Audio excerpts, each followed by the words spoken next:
took them a little bit to finally be like, okay, this is just how they are.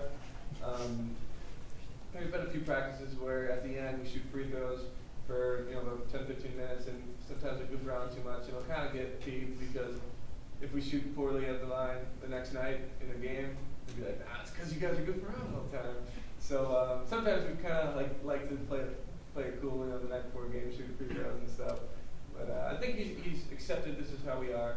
You can't change the players you have because it's going to affect them on and off the court. So he just knows this is us. This is how we stay loose. And we've shown that we can focus when we need to when we get on the court. It's all business. So I think he's having fun with it too, and hopefully he's not sick of us yet. Yeah. Sam, following up on that, what has Coach Ryan been like during this run? The same even-keeled guy, and then what would it mean for you guys to win it all for him? Yeah, he's been great. Obviously he's been himself. Like last night, he was happy for us, he's proud of us, but then about a couple minutes later, he talked about Duke. That's what you need. You gotta be able to flip the switch right away, and he's been great with that. He's been in these games. They've been tight, since the Big Ten tournament. They've been tight games, but he hasn't changed. We're not an X's and O's team. I don't know if you guys noticed, but we don't have a drawing board on the side. We don't draw up new stuff. We don't, tinker with our stuff. We know what we can do to win, and what we have is set in stone, and that it'll work. And so he has trust in us that we're going to go out there and play the way he has taught us, and just use our natural given abilities, and that skill will carry over if you have the right discipline and the right mental attitude about it. And I think he's happy with how we performed thus far, but we're not happy until we win the whole thing. And then to win it for him would be huge. He deserves as much credit as any coach in the nation for what he's done here. And then to be a part of the team that would win it for him, potentially win it for him, would be something I'll never forget, something I'll always be honored and proud of. And that's a brotherhood that'll stick forever, and no one will be able to take that from us. So, what's been the value of this third year in college for you in terms of your own development? Are there aspects of your game where you look back and say, man, I've come a long way from when I was a freshman or a sophomore? This year's been huge. A bunch of people have asked, was it tough to decide to come back? But no, I didn't think I was ready. And I've matured mentally and physically. Physically much more. My game's taking a turn for the better, and I just feel more prepared every time I'm on the court. I feel more in control, and everything's a little slower. And I think that's what you need. I needed another year at least to just get my mind down, get the game down, and just realize that I can play. I can play with anyone.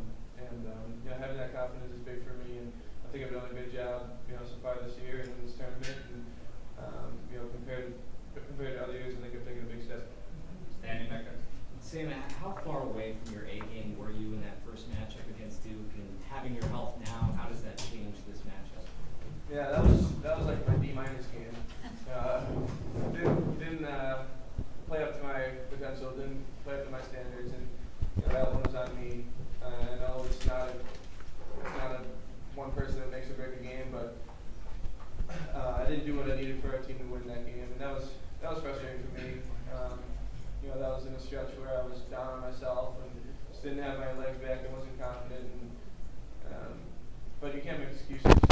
Didn't play well, didn't play my game, and learned from it though, gotten better from it. And I'm in a new state of mind now, and I'm not thinking about that past game, just learning from past mistakes we've made. Yeah. Sam, Nigel was saying that Coach Ryan has that perception of a coach who could be in the Hall of Fame but doesn't have the national championship. He has all the other credentials. Is your team kind of similar in terms of that? I mean, are people got the perception of you guys right now, you think? I don't know what the perception of us is. I kind of try to ignore that as much as I can. I only go on like social media when I have to this time of year, just for my brother wants to show me stuff like that. So I don't really know our perception. Really, it doesn't really matter to me. I think we're a good team. I think we've done a lot of things, but at the same time, we're not satisfied. The perceptions of ourselves is what's most important, and we want to win the national title. If they don't think we're legit, that's fine. We're going to try to prove them wrong. That's why our shirts say "Make 'em Believe," because we want everyone to be a believer of, what we can do, and starts from the top. Some people don't recognize Coach as one of the best, but we see him as one of the best. The things he's done in his years here is ridiculous, and at Platteville. So it's, is that good?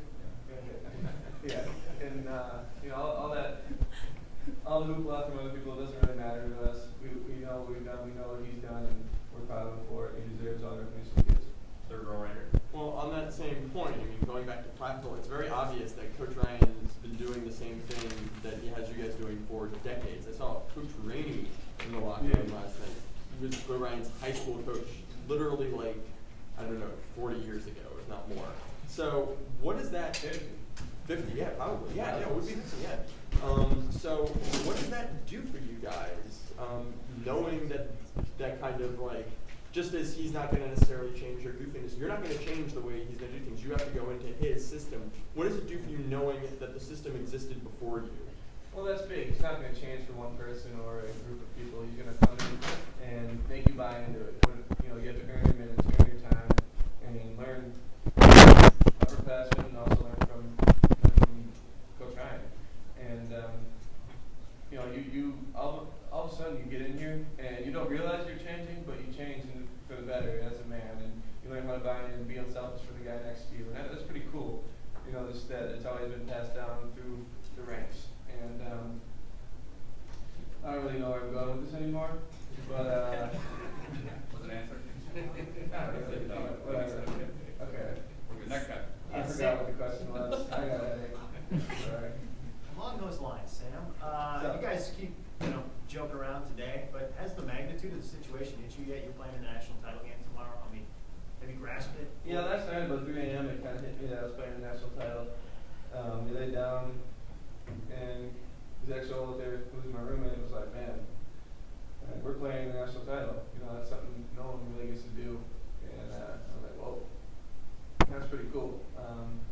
Sometimes sitting back and realizing what you're doing is what you need to do. You need to realize what situation you're in, but at the same time, we don't really make it out to be huge. Once we tie our shoes up, we don't really feel the nerves. We've played in big games before, maybe not national title magnitude, but we've been now in 2 Final Four games. We've been throughout tournaments, playing big home games, playing against top 5 teams.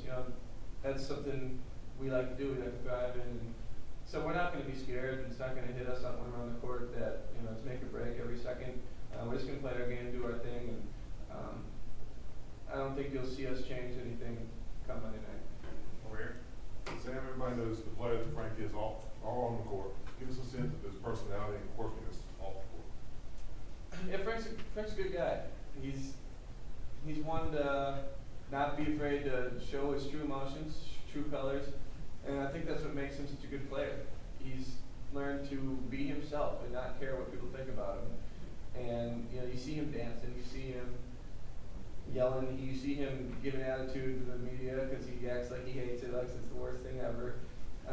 But that's truly how he is. Behind closed doors, he's still, maybe he's a little more colorful with some of his insults, but he's still that type of guy. He's bouncing off the wall sometimes, throwing fits when he loses in video games, breaking controllers and just hitting walls. That's him. But if he masks his personality, it's going to change him as a player and as a person. And so I'm happy that he's out of that shell and that he's just cool with being himself and not caring what the national perception of him is. And I'm really proud of him for that. Sam, you were talking about some of your mental growth at Wisconsin. When did you learn to stop second guessing yourself? I remember last year near the end you were admitting that you were in your head a little bit, and it doesn't seem like that's the case. Well, I think, I was a little in my head towards the end of the year last year, and we got home after the season and to be honest, just relaxed and just took a deep breath and just got that hunger back. And 2 days later, I was back at it when off season started, and just try to attack it head on, just be me, play my game, not try to suppress any emotion, just go live life, and I needed to do that, and that was big for me. It gave me confidence moving forward, just off the court, on the court. I carried myself differently. I was just more confident, and just kind of watched myself grow in the mirror, just as a person mentally, and that was big for me. Because as a player, you know, you can't second guess yourself, especially when you're on a big stage and have a big role on the team. You know, it's just going to hurt yourself and hurt the team. So, you know, I'm going to make mistakes. But when I make mistakes, you got to put that behind you. You know, you can't go to the bench and think about, man, I should have done that differently, and go on the court and think, hey, I'm not going to shoot the shot, I'm not going to pass this ball because I turned it over a few possessions ago, because that's just going to hurt you. So when I screw up, I'm just putting it behind me, not worrying about it, just keep playing my game, and that's been really big for me. Last one right here. You mentioned a minute ago about trying to treat tonight like just another game that you played all year. Is that something that you guys have to speak about with each other, coach does, or because you have so many veterans and experienced guys in this team, that's just something that everybody can kind of, you expect to deal with on your own? Yeah, that's something you deal with on your own. We don't really talk about that stuff. Like, yeah, we don't get too much into like hoorah and hey, focus up. We expected it out of each other to be ready to play. I think that's what you want out of a big team. You just want everyone to take control when they need it and be able to focus and be ready for the task at hand. Because if you're too busy worrying about, hey, is so and so player X, Y, is he not focused? Is he not ready to play? That's gonna hurt you. So we know everyone's gonna be ready to play. We know we're all gonna be ready to go and we're focused, and we're not gonna sit down and talk about what we have to do. We're just gonna start off with a regular game plan. We're gonna get in the locker room and do our